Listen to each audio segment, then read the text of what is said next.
Usually we're a little melancholy on the Apple news for the week because usually there is nothing to talk about and we're just sort of grasping at straws for things to say. But Matt, that is not the case this week because WWDC 2022, well, the official keynote just wrapped up. I think it's still an all-week event, but the main part is over.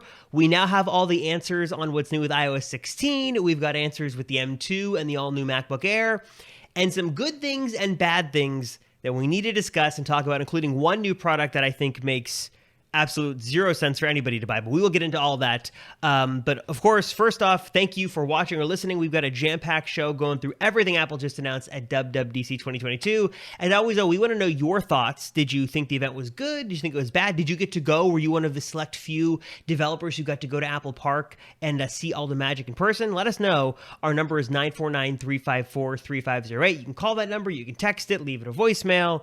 If you want to get in touch with us on Twitter, you can follow the Apple Circle there. We've also got our YouTube channel where we do video versions and clips. So we got a lot of different ways you can get connected and learn all about the crazy happenings of the Apple world. Okay, Matt, I don't know where to begin, but first off, you are a man who is living dangerously because I think, are you running like betas on everything? Please don't tell me you're running macOS Ventura. Yeah, I'm not running macOS, but I am running iOS 16 on my iPhone and iPadOS 16 on my iPad Pro, and it's fine. I mean, we kind of talked about this last week. Would we update if the betas came out, which obviously they did.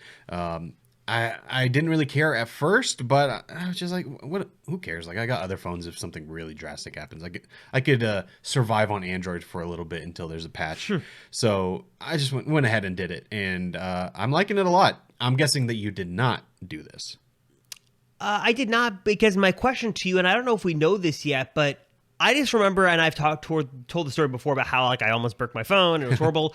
Is there an official downgrade path yet? Because that's always the issue, is that if you have an issue on the beta, you usually can't revert for a while. Is that still the case? Do you know? Or are you sort of, are we over that? No, you can downgrade. You're just going to lose everything basically. So you have to do kind of a refresh.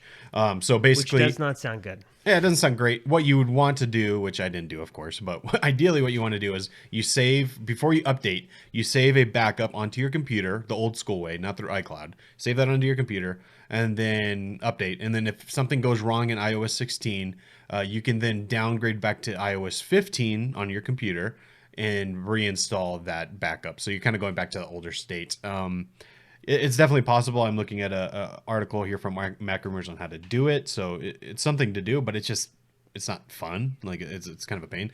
But I've never had to do that, at least in recent years. I mean, I had to do that back in the jailbreaking days. I had tons of issues when I was jailbreaking. But in terms of the betas, ever since I've been running them, I haven't really had an issue. And this time seems like, at least for the first beta, we're kind of off to a good start here. Whether or not you should install it is, I'm going to say probably not for most people. Well, definitely not for most people, but for people who are interested in this kind of thing, I'd say you're not missing too much. Really, the only reason is because I was like, let me just try it. I want to try the new lock screen. And other than the lock screen, there's really not that much new here on the iPhone, especially. So I don't think you're missing out on much. On the iPad, on the other hand, if you have an M1 iPad, then I think it's completely worth it. Unless the iPad is your main computer, then I think it's worth installing the beta on there. But not that many people have M1 iPads. I know you don't, so it's not even worth it for you, right? I mean, I will get into this later, but it sort of grinds my gears on things they decided to include with just exclusive models, which now I understand there is technically a hardware limitation as to why they did that, but I'll get to that in a second. But first, I will say, we had this discussion the other day internally here, is that if you do want to get the beta on your device, I will say the only official way to do this is to pay for an Apple developer account, $100 a year, and then you get the stuff directly through Apple. There are other ways to go about doing it, and that's actually easier to do these days because I guess you just need that profile. But I will caution you by saying I would not do that because I have heard horror stories, and there are instances where it's like the profile is like tied to your Apple ID, and if you're not technically a developer, I don't know if the handshake can happen correctly. So I know people are doing it, but I would caution you to not use third-party beta profiles. I would much rather just pay the $100 and know that if there was a catastrophic problem, I was a registered Apple developer and I could get legitimate help as a developer, because if you're not, you will run into issues. So I'll leave it at that. I don't know if you've heard of issues, Matt, but I know that there are ways to circumvent it, but I don't know. I don't know. I haven't seen anything for this year's beta, at least not yet. I have seen that in the past. Not so much that there was an issue with the actual profile that you installed, but more so that Apple knew that it wasn't a real ID. So I think at one point they actually like made you enter your IMEI and confirm everything. They don't really do that anymore, but yeah, you're always taking a risk if you're not doing it the proper way. And I don't even know if I should mention this, but I think I glitched the system somehow, because you did. When I sign into my Apple ID developer account, which I do have an account, but I don't pay for it, and I can go into my account. It says it expired in 2017, which was the last time I paid for it. It says that there. It also says at the top that if I want to use this account, I have to renew it. It's all in red, big banner, but I can still download everything. So I don't think that's how it's supposed to work, because I know multiple of the other people in our office tried it and they didn't where they weren't able to get to it. So I must have glitched the system. I'm hoping Apple doesn't listen to this and fix that, because I didn't even think about it. I just went and logged in to the download portal and it was all there, and I just assumed everyone could do that. Apparently not. So I don't know. Same for me. I have an expired developer account, and I just see like, oh, like if you want to use this, you got to pay and renew and whatever. That's you what go to mine the download says, page, yeah. there's nothing. So you have glitched the matrix. You're lucky. Yeah, I'm trying to think of like what it is. The only thing I can think, and I don't, maybe someone watching can confirm this, but the only thing I can think is that John has the developer account, and I think at one point I gave him like my IMEI to get it, but that shouldn't be linked because this is my account.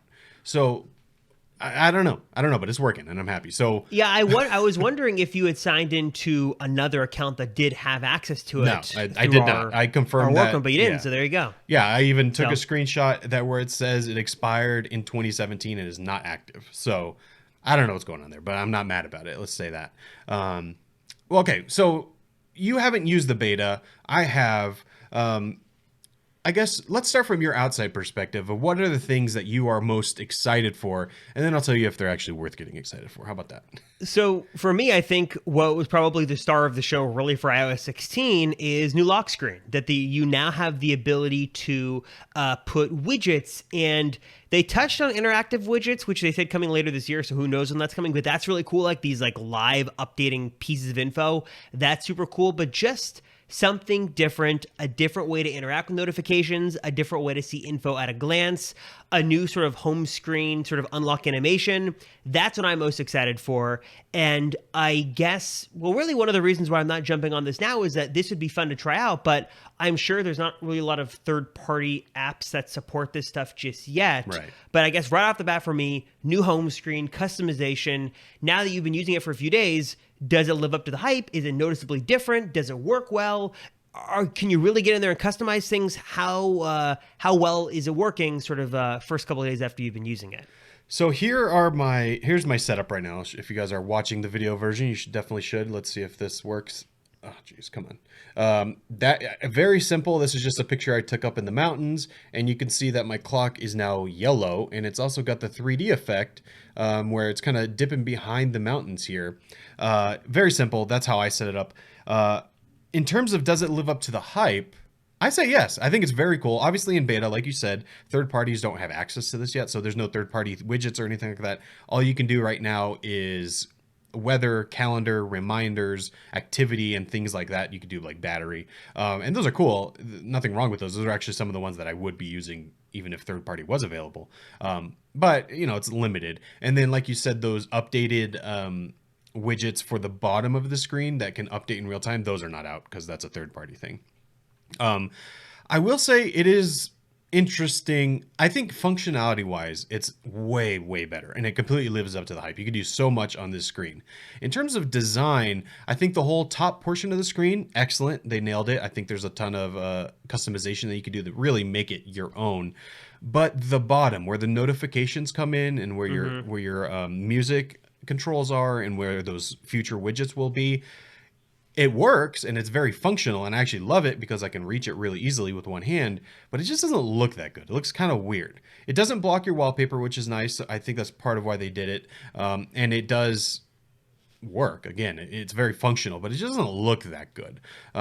Do I really care about that? No, because I care more about the function. But it's interesting for sure. And everyone that I have shown it to, instantly all they ever say is, "Oh, it looks like Android," which it doesn't really, because Android doesn't really do that. But that's what everyone that I've showed it to has said. And basically, you're getting all that functionality, but you're getting it on the iPhone side, which is something a few years ago we would never have expected. I do think what's more interesting here for just kind of future reference is that clearly we can now tell that an always on display is coming, and we kind of know what it's going to look like, right? Well, it's interesting too that like they've borrowed a lot of this from the Apple Watch, and credit to watchOS, I guess. It's basically like, I heard someone was saying today that the framework for widgets on the iPhone's new lock screen is the same sort of framework as Apple Watch complication. So if you build a complication, you can use it as an iPhone home screen widget or lock screen widget, vice versa. So you know this is coming. And my question, Matt, as I was trying to speculate on this, obviously this gives us a really good glimpse of what the always on display is going to look like. Do you think, though, what will that turn out to be? Is it going to be like a monochromatic, like sort of a dimmed black and white version of the home screen, and when you pick your phone up, it sort of comes to life with colors and animates? Or do you think it's just going to go to a very dimmed, like super low energy, low brightness state, and then when you pick your phone up, it sort of transforms again? I'm wondering, how are they going to do this to make it super efficient? Are they going to lose the colors or just make it super dim, or maybe something else? Because this has got to be it, right? This is like the framework. Yeah, it's got to be. I think my guess is that the whole top of the screen, in terms of the information, not your wallpaper, but the information, I think that's going to stay there, and it will just dim in. And I think you'll still have the color if you set it to, for instance, I have set to yellow right now on my lock screen. I think it'll stay yellow. It'll just dim out. And whatever widgets you have below, I think those will stay there. They will just dim and not be so bright. And I think, if I had to guess, I'd say the wallpaper is going to go away as well. I don't think they'd keep the wallpaper there. The question I have is, what are you going to do about notifications and those widgets at the bottom? And I think in the always on display mode, we're not going to see the notifications, but rather we'll get what's the word? Like a notification of the notification, if that makes sense. An icon so like, or something. Yeah, just an icon. Maybe it'll have like a number indicating how many notifications have come in. Maybe it'll, instead of showing the whole notification, it'll show icons of which apps have sent you notifications. I could see that happening. I don't know if those would be right underneath your widgets or if they would be down at the bottom where the notifications are now. But I think that's going to happen. Whatever it looks like, I don't know, but I think you could very clearly see what this is going to look like in the always on display mode, and it'll just come to life in your actual wallpaper once you pick up the phone and turn it on. I think one interesting thing about the lock screen that I was because it has those like 3D effects, right, where it cuts out, like if you have a portrait mode photo, you can use that depth to then put the time behind whatever your subject is. And I was like, oh, okay, when we were watching the keynote, I was like, that's great and all, but I don't have enough portrait photos that I care about using my as my wallpaper.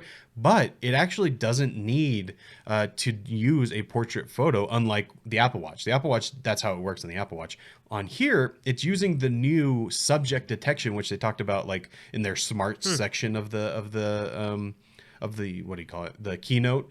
It uses that and kind of detects where the subject is. So for instance, my lock screen, which I will show one more time for everyone watching, if it'll actually focus. So you can see that the time is going behind the mountains, but that is a photo I took on an actual camera. I took that on my Fuji X100. So there's no depth data there. Even if there was, the mountains are way too far away to have that. But the time is going behind, and I didn't have to do that manually. It automatically detected that it should cut around that.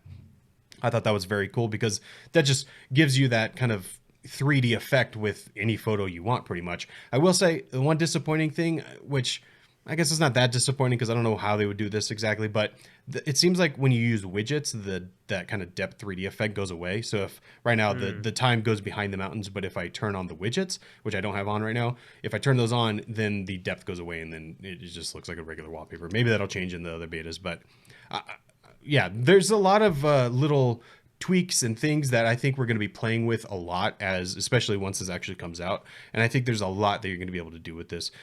One last thing though on this, the only thing that I wish was different is I wish there was more font options for the time. I wish we had what we had before, because now there's nothing really thin. It's all kind of thick and big. So I chose the one that I like the best, but I still don't love it. I wish there was more options, and who knows, that might come in more betas. But overall, the lock screen I think is a home run. I think it's a great update, and I'm glad, especially, you know, we're kind of pro users, so with the iPhone 14 Pro, that's probably what we're going to be getting. So we should get this always on display. If it does come out, we will be able to use it. But for those people that don't opt for the Pro, they still get a really good experience with the lock screen itself. So I'm happy with it. Now, aside from the lock screen, there's really not that much in iOS that I'm really caring about. Is there anything else that you are excited to use? Not really, and they really didn't show off the home screen, or they didn't go into any apps. I mean, we had heard that some Apple apps would be updated and maybe the icons would change. That doesn't seem to be the case at all. Some Basically, of the apps there updated, was but no the icons are not different. No. The icons are the same, but there were some improvements like weather and maps. There's some new messaging features which are nice, but I don't believe, and usually in years past, they only work if the other person you're talking to on the other end has iOS 16, right? So let's try it right you now. Can't Let me message you. Let's see if you can do that. But go explain, what are they?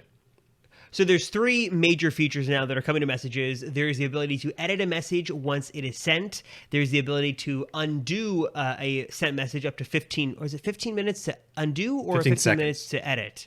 Minutes or seconds? I think you can edit a message up to 15 minutes after you send it. I think. Oh. Yeah, it's something like that. 15, it's 15 something. By the way, right. I just did it, and I can unsend it, and it says you unsent a message. Robert may still be able to see it if they're running an older iOS version. So yes, so I can still see Matt's cryptic "Hello, this is a test message." So all right, well, it's gone on my end, but you can still see it. So don't be sneaky with the betas, because it's not going to work. And that's usually the case with the betas, right? It's share play. It's it's only going to work if the other person gets their phone updated. So it's going to take some time until the stuff works. So just know that if you want to jump on and start messaging people and playing with the stuff, it's not going to work unless they're also on the beta. So keep that in mind. And then also the ability to mark a thread as unread, which is kind of cool. If you forget and want to go back, that's one of my favorite updates. That's very small, but actually game changing for me. Maybe you're like this too, but I read the message all the time. As soon as it comes in, I usually read it. Yeah. And I'm I'll reply in a little bit, and I always forget. So I'm all for marking this as unread. I'm super happy that's there. So there is some dictation updates. There's Apple Pay Later now, which is basically an Apple payment plan sort of thing. So, which is interesting because the big deal here is a couple things. So for those who didn't know, it basically lets you split up a purchase up to 4 different payments over a span of 6 weeks. So let's say you buy something for $100, you can pay $25 over the course of 4 different payments spread out over 6 weeks. I don't know what that math works out to, how many days that is, but basically you can spread out the payments and there's no interest or no charges or whatever, as long as you make those payments in a timely manner and over those sort of allotted payment terms. The other cool thing, I think the biggest deal here, is that it works anywhere Apple Pay is accepted, which is basically everywhere. I mean, Apple Pay is very widely accepted all around the world.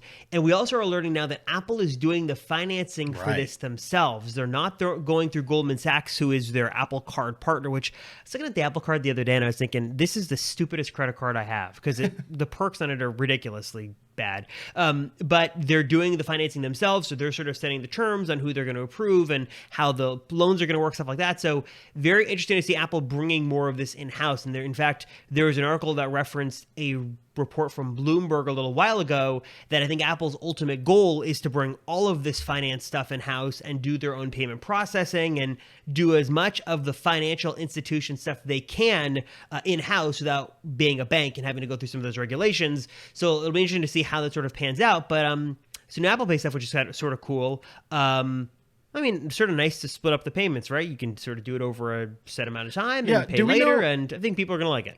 Oh, I think people are going to use this. I don't necessarily advise you doing that, but if you're going to already, then I guess this is a good way to do it. But one thing that I'm trying to figure out, do you have to do a credit check for this, or they just let you do it? That's the question, and I bet that if you have an Apple Card, this is going to be way easier because they've already got your info. But I don't know. I mean, I'm assuming. I mean, basically, put it in layman's terms, it's like a zero interest loan. You're Right. taking out a loan because once you miss a payment or you don't pay it on time, they're going to charge you interest, which I don't know what the terms are, but I'm sure it's going to be like 15% or whatever the industry standard is. You're going to be paying. That's how they're making the money, is they're hoping you don't pay. So I don't know, but I'm assuming because it's sort of like an instant loan, yes, there will be. And there was some info that Apple is going to be having their own discretion on who they accept in the terms and stuff. So I'm assuming that when you do this Apple Pay later, excuse the crying baby in the background, that yes, they will be, it is a loan, right? So whatever the dollar amount is. So probably yes, and there probably will be limits as to what amount you can actually finance through this option. Yeah, that's the only way I can assume it's going to work, because otherwise, because on one hand I was thinking like, well, Apple has so much money that they could probably just do it, but maybe not. They don't have that much money. So I think they gotta make sure that you can pay it back. Another thing in the wallet that is interesting, and this is kind of every year this is what Apple seems to be doing, even though we don't get the really big features, but we get these little features for in the wallet app. Now, whatever you buy on Apple Pay, it can update your order process as it goes. Basically, it's an order tracker built into the wallet app, which I thought is really cool. And for me, I mean, I've been using Apple Pay for pretty much everything. The only place that doesn't accept Apple Pay, and I really don't know why, is Kroger. So Kroger grocery stores, that would be like Ralph's. Here in Utah, it's called Smith's. I think that's something else. Is it Vaughn's? No. Do you have Vaughn's, John's? Are those all Kroger? Well, I don't know, whatever. But they're not Kroger, but they don't accept Apple Kroger Pay. brand and a lot of some of these bigger grocery stores, they don't accept it, and I don't know why. It's very annoying, and it makes me not go there pretty much. So I go other places. It's like Walmart with Walmart their own doesn't Walmart either. Pay. Yeah, Walmart doesn't either. I actually set up Walmart Pay for Walmart, and it's actually pretty good. It's just annoying that it has to be through Walmart's app instead of just like Apple Pay. But there's these few key places that don't accept it, but almost everywhere else does. Like, I mean, maybe where you are is different, but where I am, the gas stations accept it, at the pump even. What am I saying? Like Target, which was one that we were waiting for a long time. Now it accepts it. A lot of these stores they accept it, and it's great. So I'm all in on making all Apple Pay transactions like the default for me. But it's just, there's still a few ones that you can't do it at, but so far so good. But I'm happy with this wallet app. They also updated some like ID things that you're not going to be able to use your ID through different apps if that's ever needed, which is nice. I'm trying to think, what else are we missing here? They did a complete redesign of the home app, which I think is good, but it's not that exciting. They said that, then they went into all the whole spiel about Matter, and they've already talked about this. There's been no substantial updates to their sort of smart home stuff. Well, the app is completely redesigned, and it's way better. Yes, it's way better. But everything else behind the scenes, the underlying technology, that's all the same. Is that any better? Yeah. Well, the tech's already been that spiel. Tech's already been good. I think it's already like the best option. But I'm not worried about that so much. I just want more products, because right now there's still a premium on HomeKit products. Like, they're still more expensive, and there's not as many options. That's all I want fixed. Everything else I'm good with. So let's talk about one of the most interesting parts that technically is iOS 16, and this was something no one saw coming. This concept teaser of the future of Carplay, which is this totally redesigned interface that looks very cool, but also very ambitious. And basically, the gist I got, and correct me if I'm wrong, is there's not really any changes coming to CarPlay, but one day when the manufacturers support it, there will be a way to have CarPlay not only utilize multiple screens, but also, I'm assuming through some kind of Bluetooth, OBD diagnostic plugin thing, send real-time info to your iPhone, which then can sort of display it over the different screens. You can see your gas, you can see your fuel efficiency, engine temperature, stuff like that, all through the CarPlay interface. What were your thoughts when they showed off this? Because this was not rumored at all. No, this completely flew under the radar. And honestly, I keep forgetting that it's a thing, because, like you said, it's not really a thing yet. They said, when did they say, next year at the earliest? That's when it would be done. Something not like that. Not that it would be in a car, but that it would be done. So, yeah, but like you said, I mean, it's made to be flexible depending on what kind of screen and what kind of car you're in. So if you are in, say, these manufacturers haven't said they're going to do it. No manufacturer has said they're going to actually use this. But for instance, if you're in a Hyundai Ioniq 5, it has those two screens, one for the center display, one behind the wheel. well, instead of just being CarPlay in the middle, you can then take over your driving profiles. Or if you're in like a Mercedes S-Class with the, what do they call it? It's like the mega screen thing that's, it's got the huge screen in the middle. It's got one for the passenger. It's got one for the driver. And there's just like, it's like a mega screen. It's huge. Well, this new CarPlay would actually be able to adapt to a screen like that even. I think it's really cool. I just don't see who's going to be adopting it because the problem with CarPlay is that the manufacturer has to assume you don't have CarPlay, so they have to also make their own, right? So unless they like pair an iPhone with your phone, like when you buy the car, it comes with an iPhone or something. They're still going to have to make their own for all the RPMs for your, if you have an EV, for your electric charge, for your speed, all those things. They're still going to have to make their own because they can't assume that you have an iPhone. So if they're already going to do that, then why go through the trouble of integrating this? Although if it's like CarPlay, then maybe it's not that hard to do, so they'll just do it anyway. I don't know. Yeah, I was conflicted on this too because I feel like it's a very ambitious plan for Apple and it looks cool, but how many manufacturers are going to adopt this and what real benefit does this give them? Because like you mentioned, they still have to build the underlying tech anyways. Maybe like they can do like a stripped down version. So if you have CarPlay, it's going to look better. But for most people who don't have CarPlay or don't use it, they still have to use something. So I don't know what cars have these crazy screens and also like how this is going to work and who's going to adopt it and like what's the process of like getting like that little Bluetooth thing paired to get the info over. Like it sounds very cool, but it sounds more like an enthusiast thing than like something everybody's going to do. So well, yeah, I'm not exactly sure what the point of showing that off so early was, and it hypes CarPlay up, I guess, but what was the real purpose of that?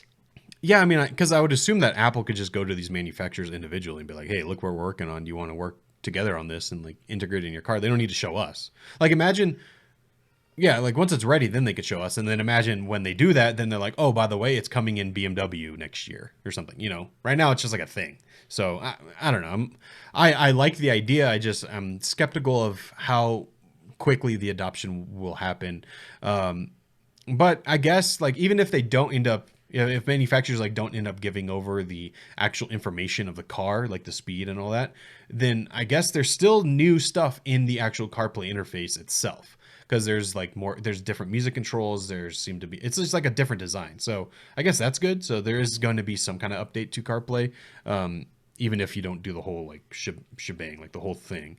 And that, I guess like I was thinking, kind of tying that into this, do you think this is Project Titan? Or do you think this is just like an offshoot of Project Titan? Like that was so weird too, because they showed it off and like everyone's like, oh, like it's a teaser of the Apple car. And I'm assuming that the Apple car is going to look like this, but because they showed it off, wouldn't the Apple car have to take this up a notch and be even better? So right. I don't know. I mean, if this was what the Apple car was and that was the interface, I'm thinking, no, that'd be great. I mean, there's talk about having this entire ecosystem tie-in. That'd be super, super cool. But it seems like from what we've heard, like from the rumors, this car is just nowhere near being on the road in the next 4 to 5 years. So maybe they're assuming, hey, let's get this out. Let's see what people think about this. Let's refine it and then put this new software in our car. But again, they've got to sort of keep a cap on CarPlay because you don't want CarPlay being better than Apple's car. The Apple car is going to have something, you know, obviously seamless. So maybe it's like, oh, well, you can do this, this, and this on CarPlay. But if you got the Apple car, then you get the seamless integration and you got the system. And I don't know. I'm very curious to see what they do. But if this is a preview of what Apple's plans are for the automotive industry moving forward, then I'm super excited because this looks really promising. Yeah, no, for sure. I'm excited about it. This is when I was seeing that, I was like, this would be perfect for Rivian, like the R1T. The interface is great. It works pretty well, but it would just be better if it was CarPlay. You know what I mean? And it would be able to take over everything. There's certain kinds of cars where I think this would fit really well in the Honda Civic or something that just has a typical screen in the center. I don't really care too much. But in these more, you know, high-end cars that have mini screens, that's where I think this really looks cool. I just don't think it's going to happen anytime soon because these brands want to. I guess the only way I see this happening is if people really start to push for it, because I actually believe them when on stage. I think they said 70% of people's car buying decision involves whether or not CarPlay is in the car. I believe that actually. I mean, I think CarPlay is a big deal for a lot of people. So if that kind of mindset transfers over to like, I want my whole thing to be CarPlay, I could see happening, but I think it's going to take years and years before we get to that point. So, yeah, but interesting. I'm glad that they're doing something in this realm because if there's anything that's not good about cars, it's their infotainment. So anything that Apple can do to help, it's that. It's good. So iOS 16 was like one of the big ones. I guess we can sort of touch on the other software updates before we get to hardware. So there was watchOS, which really not a lot. I'm trying to remember what the highlights were of watchOS were. There's like a pill reminders, which is also an iOS. You can now see the time you were an AFib. That's kind of not new really watch faces with watchOS, right? Yeah, not much. They still won't. I don't know why they still won't open it up to third-party developers. It still doesn't make any sense. So, but Apple's still keeping a tight rein on the watch faces.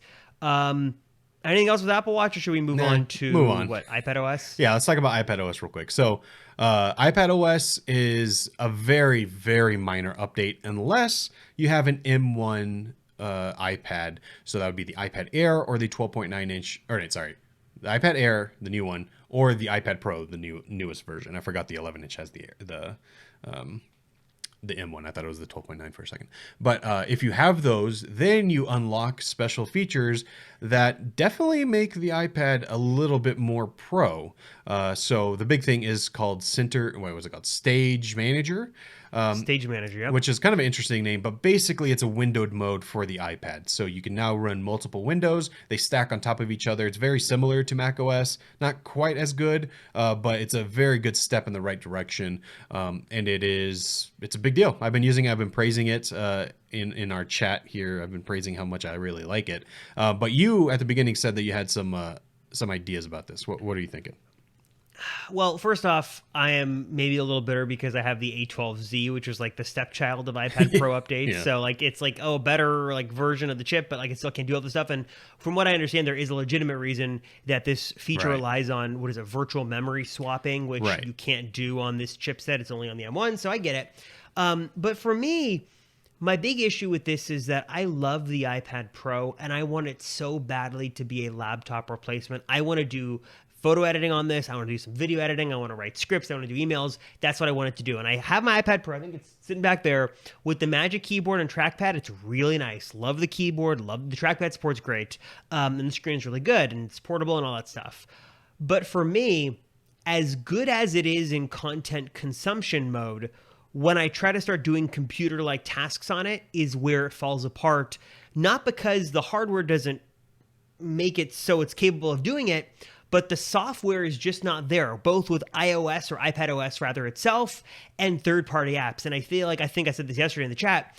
For me, all this new stuff, the iPad is only as good as the apps that support it and the apps you use. So, for example, here at JFL, which is sort of the John Rettinger channel and Apple Circle and all that stuff, we heavily rely on Google Docs. And we're like really in the Google ecosystem because that's what a lot of businesses do, better than Microsoft Teams and all that stuff. But the problem is that Google in their infinite wisdom doesn't support a lot of this iPadOS stuff. So annoying. You cannot use the trackpad and the keyboard to its fullest extent with the iPad. And I don't know. I don't want to misspeak and say something that you can do, and I'm saying you can't do it. So I don't know specifically what it is, but I think it's like trying to select text and copying and pasting. And I could have to check because I just don't use Google Docs because I know it doesn't work. But there's a number of things that you cannot do on the iPad just because, for whatever reason, Google doesn't let you. So if you're using all Apple apps and they fully support it, then I could see this. But if you use any sort of third-party app that doesn't support it at all, it sort of breaks the experience.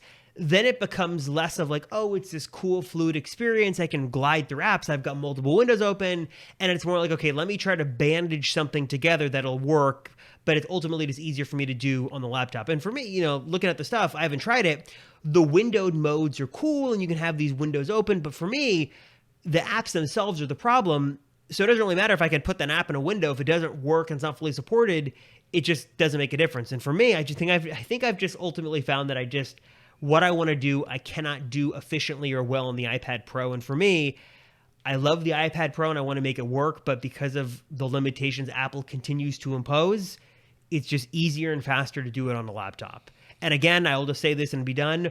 Why there still is not Final Cut or these pro-end apps on the iPad baffles me. And I think that I'll say this because people were asking, do you think we're going to see it? In my opinion, people are being optimistic.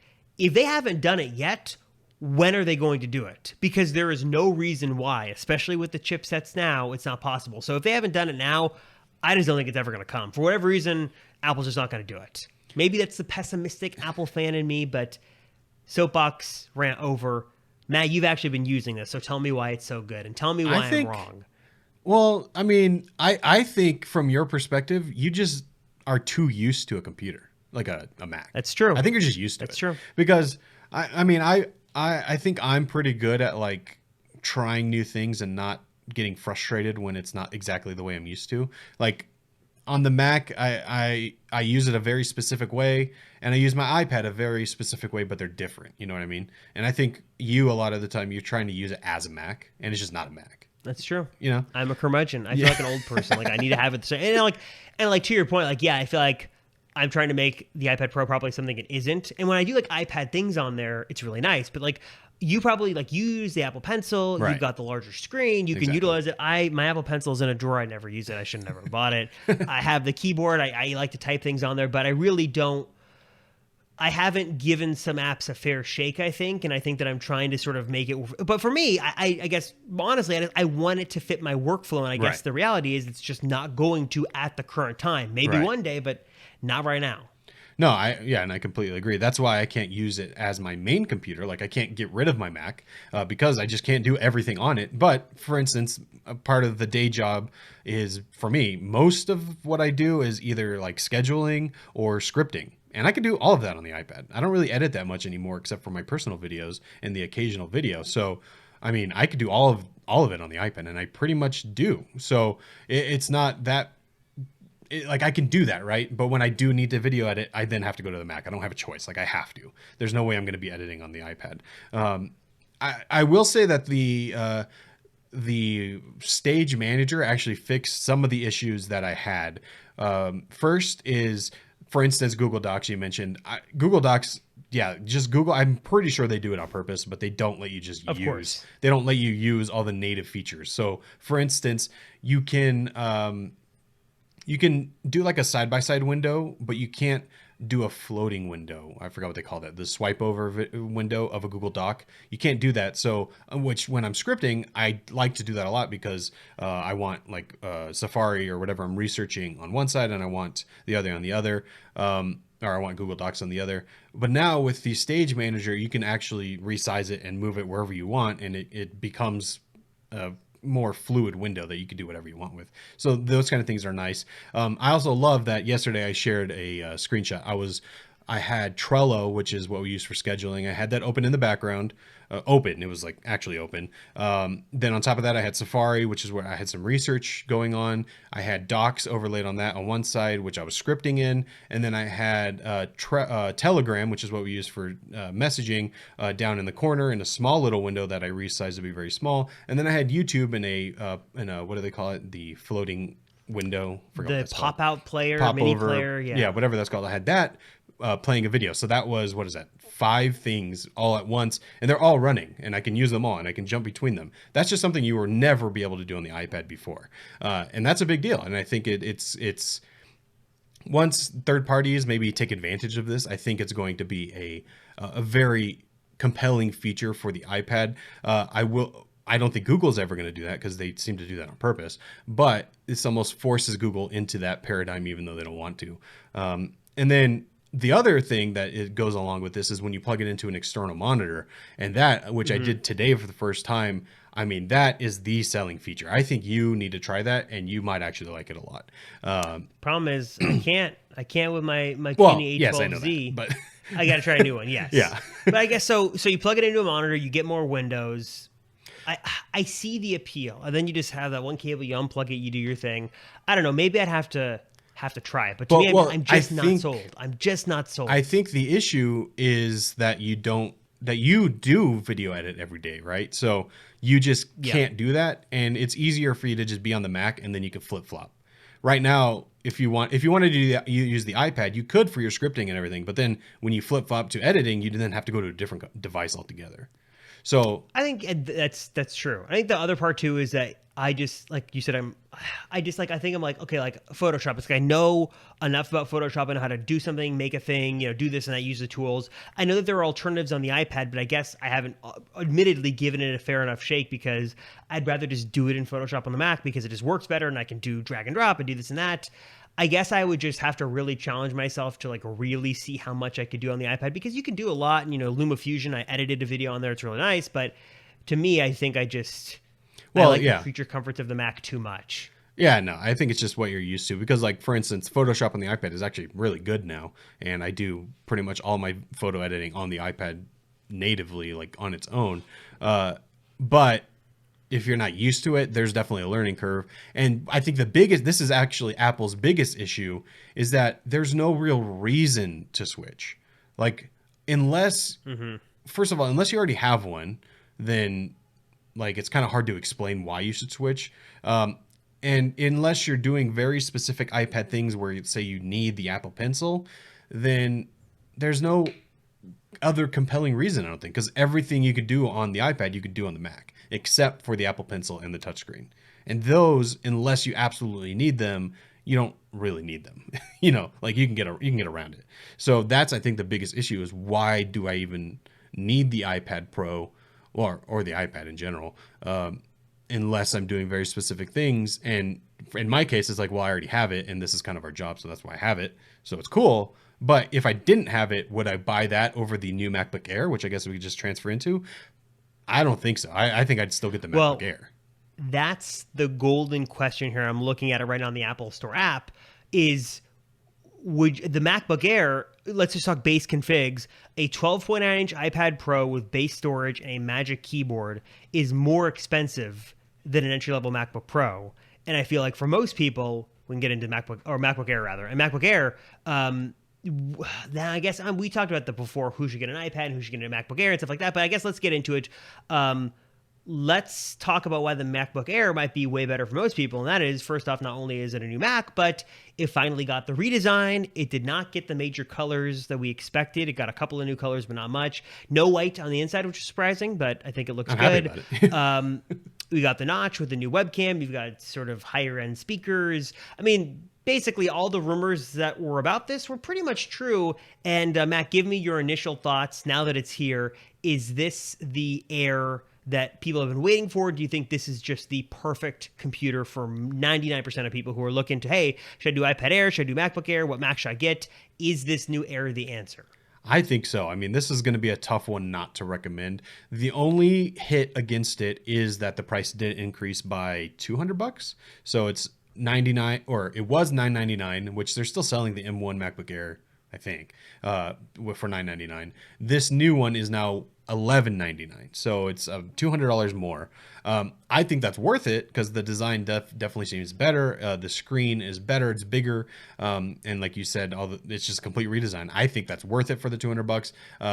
But I think this is going to be very hard not to recommend.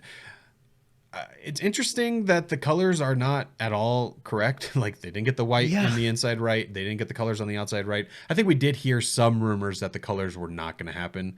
But yeah, interesting. I'm happy with the colors. I think they look great. But they're not anything special. It basically looks just like the MacBook Pro 14 and 16, but just shrunken down. It's less than a half-inch thick, but it has the kind of more squared top and kind of rounded bottom. It's like the same exact design, just thinner. But we got MagSafe back. We got 2 Thunderbolt ports. I mean, what is there not to like except for the price, really? But that's kind of always Apple's issue. So aside from that, like, what is there not to like? And the M2 now, it's like the rumor suggested, marginally better. So 18% better CPU performance, up to 35% better GPU performance, supports more memory, Apple's unified memory. I mean, I would definitely not spec this thing to the gills because then you're getting into MacBook Pro territory. But I think that for most people, thin, lightweight laptop, good design, good battery life, good webcam, good screen, good speakers, this is it. And I think that, if you're like, oh, well, I can get the other one for $999. Should I spend the $200? What am I getting? I think it's worth the money because you're going to get the new design and, more importantly, that newer chip, which is going to be supported for longer. It's going to be more efficient, more powerful, give you better battery life, presumably. So I think it's going to be worth it in that instance. I mean, there's really no downsides here. I mean, it obviously it'd be nice if it had a mini LED ProMotion display, but that didn't happen. But for most people, I don't think they care about that. And I just think that, you know, if you're looking for a nice, well-rounded Mac, it's nice to see the MacBook Air get some love, and you really can't go wrong. What else could you want? Exactly. And I think this is going to sell like crazy. And I'm excited. I know we talked about this last week, but both of our wives are in the market. And I'm happy with this. This is what we're going to get. I know that for sure now. I just don't know when, but we're definitely going to get it.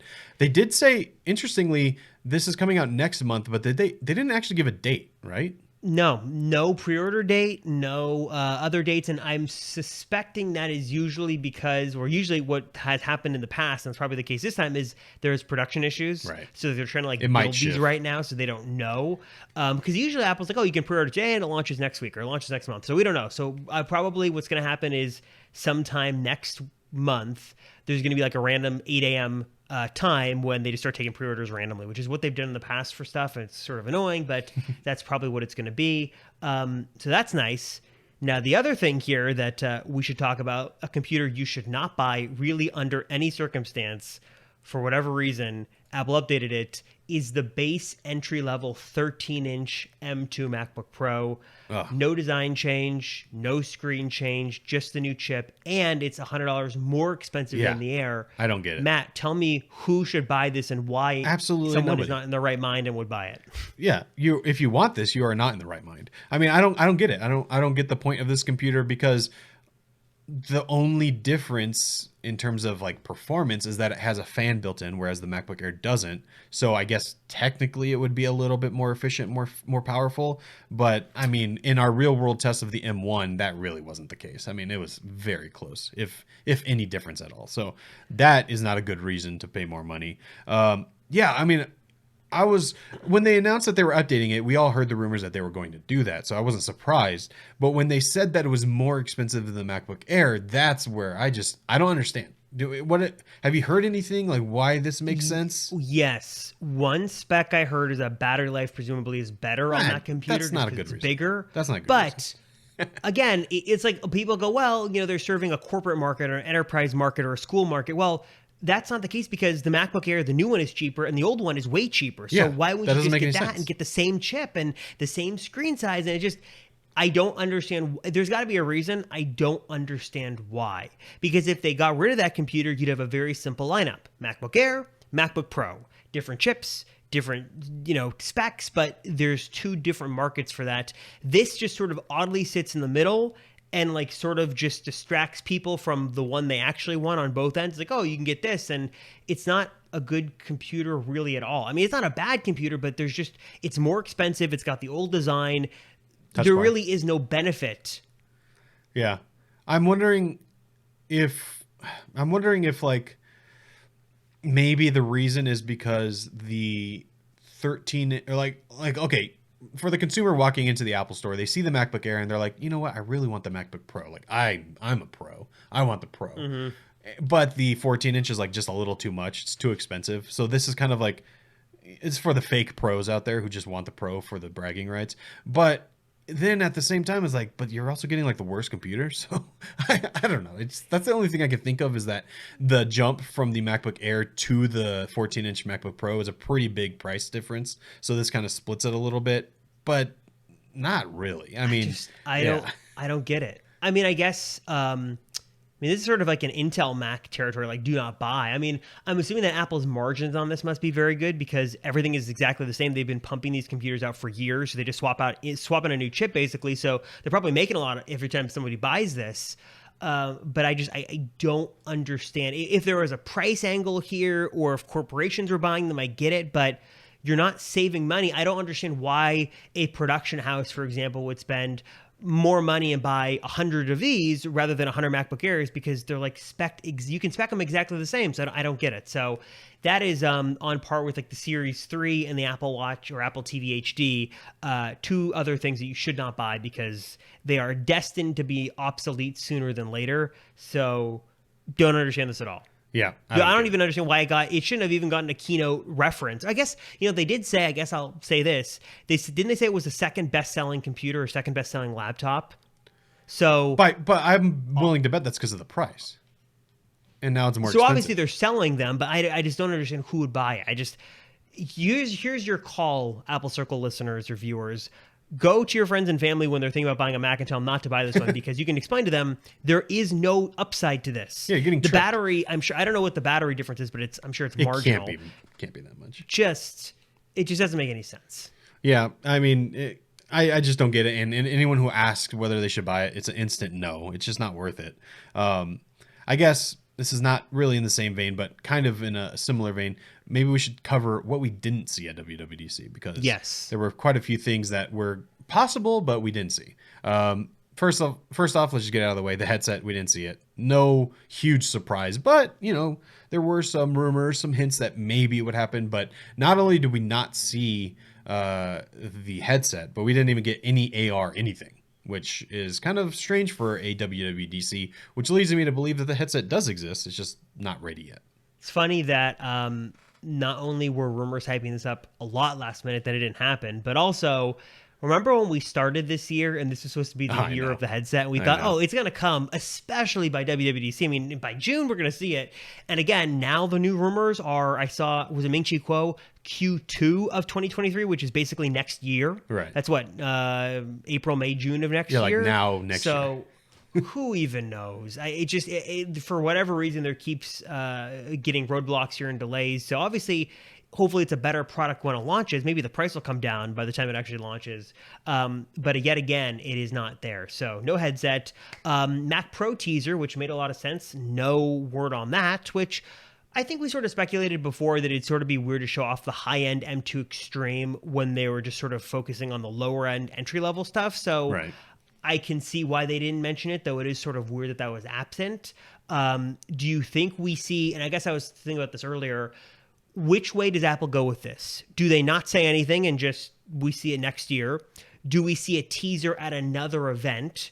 Do we see it shown off fully at another event? Or do you think this is like something where Apple can just like drop a teaser on their website and then release it whenever? Do you think this gets some sort of stage time, or do you think that this sort of is going to just be reserved till like next year? Oh, I think it absolutely gets stage time, but I also think it's going to be next year. I think my guess right now is that we're not going to see this until WWDC 2023. That's my guess. I think that's when it's going to be announced. And here's why, because I mentioned this last year, my theory of why they talked about it at the event is because they knew it was going to take forever to come out. So they wanted just to get everyone, like, if you're wanting this computer, it's coming. Just wait, hold your horses. It's coming.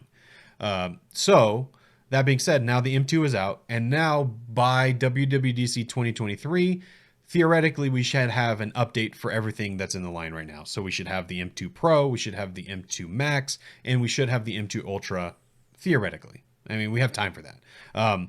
So I think that's what's going to happen. And then at WWDC, they top it off with the Mac Pro, with the M2 Extreme, and then we can show it off. Plus, that would also let them be able to show off the Pro Display XDR2 alongside of it. And then it just lines up. I think that's the most likely scenario because, I mean, why not? Because it would still be strange if we see it in like the fall. Maybe. I mean, I guess they could do this if in the fall they announced the updates to the MacBook Pro with the M2 Pro and Max, and then they can also do the Extreme as well. So I guess that could work, but I think they're going to wait until WWDC. I guess it'll be interesting too to see how they do these updates, because presumably all the Macs that just got redesigns and the new ones like the Mac Studio, they're probably just going to get spec bumps inside like new M2 versions. So maybe there's an event. Man, has it almost been a year since we got these new laptops? Almost. I guess they're going to do sort of updates to the inside and sort of here's the M2 Pro and M2 Extreme and stuff like that. I guess that makes sense. But the question is, I guess, do we see this in the fall or is it something next spring? Because now the timetable is sort of in Apple's court, so we can sort of see when they decide they want to update it. They don't have to stick to a yearly cycle. Yeah, I'm looking up right now. I couldn't remember. MacBook Pro 14 release date. I think it was October. Was it October, November last year? October 25th, 2021. So yeah. So wow. So I mean, I I guess the question is, are they going to be on a yearly update schedule for these? If they are, then I would expect whenever they were announced, they're just going to do that every year. So the laptops get updated to the M2 Pro and Max in the fall, and then next spring in the March timeframe, that's when the Studio gets updated, and then WWDC, they announce the Pro, and then we're kind of back on schedule. Now everything's updated, and we're on schedule. I think that makes the most sense to me. Yeah, I'm curious. I'm thinking about this. I don't know. I mean, they sort of can do whatever they want. So, I mean, let's look at it this way. So the MacBook Air and the Mac Mini, those got Apple Silicon in October or November of 2020, right? So that went I believe so. a year and a half. So maybe they do year and a half cycles. So maybe we don't see new MacBook Pros till next spring. I don't know. It's confusing to try to see what Apple's going to do on their timetables. It's a little bit different this time too, because now that they've been refreshed, Apple isn't pressured to do a major redesign for a while, so they can just put a new chip in there, which is probably way easier. So I guess we're just going to have to see what happens in the fall. Yeah, and I also kind of poked a little bit of a hole in mine because because if they do go for this like yearly schedule update, well, then that would mean that the M3 would be announced at WWDC, and that doesn't make sense. That they would do the M2 Extreme and the M3 at the same time. That's not going to happen. So I don't know. I think we heard back in the early days of this transition that we were on an 18-month time schedule, which I guess is what we saw with the M2, right? So that could happen, and then they just update the other computers whenever it's ready. I mean, that's kind of the whole benefit of Apple doing their own silicon, is whenever it's ready, they could just release it. And, it seemed like the MacBook Air was supposed to come out in the spring, but it wasn't ready, so they just released it in the summer. And if it wasn't ready now, then they probably would have just done it in the fall. And I guess the schedules don't really matter as much anymore. What's crazy, too, is that this Apple silicon is so good that no one's really clamoring for a new one. Even like with the M1 was so good, the M2 is going to be better, but it doesn't have to be crazy good, or it doesn't have to have these new upgrades or features, because Apple's already, doing things so well that I feel like people are more content with their machines for longer. And there isn't like with the Intel days, like, give me the next thing, give me the next thing. Now Apple's like, oh, I'm going to release this, take some time, develop the new thing. And I mean, I don't know about you, but this M1 Max, right? We have the Max, chips, so good. I don't even feel the need to upgrade to an Ultra, because I don't think it's going to give me anything better right now. Interesting to see what the M2 brings, or M2 Pro SKUs bring, but Apple's just killing it with their silicon. There's nothing else to say. I mean, they've done such a good job that they can sort of release it when they want, and people will be happy. Yeah, exactly. And I think the reason people do want updates to these computers isn't because of the M1 chip. It's because of the actual design. Like, it's just been in the old hardware. So we want the new stuff, but the chip itself is fine. Like, I don't think anyone's has a problem with that. It's doing well. So I guess the only computers that we would be waiting to see, we have the Mac Pro, which we talked about, the Mac Mini, which I mean, I think we're still assuming that's going to be coming at some point. And then potential iMac Pro / 27-inch iMac, which everything about that died. So who knows if we're going to see that, but those are really the three that need to be updated to the Apple Silicon lineup. And I actually have a feeling that they are going to do a bigger iMac, because the iMac because they stopped selling the 27-inch iMac, but if you go on their website onto apple.com, they call the iMac the 24-inch iMac. Why would they call it that if there's just one iMac? It would just be the iMac, right? I think a 27-inch iMac Pro that looks like a studio display makes a lot of sense. Even someone was it Quinn that tore it down and was like, oh, like this actually could be its own computer, it's housed. I mean, it pretty much is. It has an A12 chip inside, right? So really cool when it launches. And I think the Mac Mini is the last of, well, I shouldn't say that. The Mac Pro and the Mac Mini are the last Macs that are in need of a redesign and refresh. The Mac Mini is already on Apple Silicon, but it's still has that pretty old design. So once that gets a refresh and we get the new Mac Pro, the transition will be complete. But I think the Mac Pro right now looks so cool that it doesn't have as dated of a design as the Mac Mini. No. Plus, it's a very specialty computer, so it's not that big of a deal. Right. Those are the stragglers that we're waiting for. And I think that's pretty much it. I mean, there's also macOS Ventura, which I skimmed through that section because I missed it, and there was really nothing to talk about. It got Studio. You can use your phone as a camera, and that's it. Yeah, it got Stage Manager, which I think the only reason they did that is so that it makes the iPad feel more like a Mac, not the other way around. I think they wanted people to feel like they're very connected, even though I don't think Stage Manager on the Mac makes that much sense. I don't think I'm going to be using it. The Ventura, the name itself is weird. I don't know why they went with that name. Like, let me just look this up to confirm. But as a California native, Ventura is not the first name I would think of.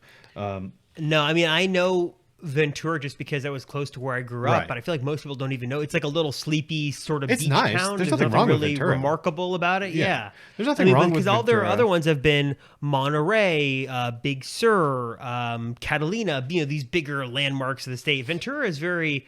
I'm trying to think of what the equivalent. I guess it just depends where you live, what the equivalent would be, but it's not. Nothing major. It's like Mac OS, Menlo Park or something. I don't know. It's like nothing really crazy. Yeah, and then I'm looking at the map now. Here are some of the, I think, better options around it. Ojai down the road, which Ojai's unique. It's a very unique place. It's a unique name. Makes more sense, I think. Santa Barbara. Everyone knows Santa Barbara. Much nicer, much more known. Also down the road. You could even go for something quite crazy. You can go to like Port Hueneme, so it's something fun. You can go Malibu down the road. I mean, there's just so many options. I don't know why they did Ventura. I want to know. I'm guessing someone on the development team lives there or is from there or something, and they're like, I gotta just sneak this one in there. But it's so strange. I don't get it. I miss Or actually, you know what? Cats. Oh, wait, I'm so dumb. I was about to say maybe the dumbest thing as an Apple fan. I was going to say they should have called it Catalina, but we've already done that.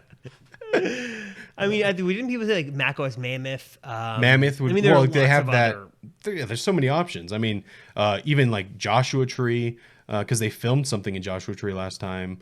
Death Valley. Maybe that's not a good name, but there's so many names. San Diego, even like just something like that.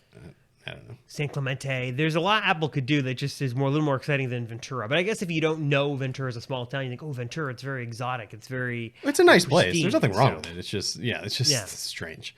But yeah, so other than Stage Manager and the name, there's not too much exciting. Like you mentioned, the what's it called? The iPhone camera handoff feature, I think is very cool. Yeah. I don't know if I'm ever going to use that, but it's almost an admission from them that the cameras suck on the laptops.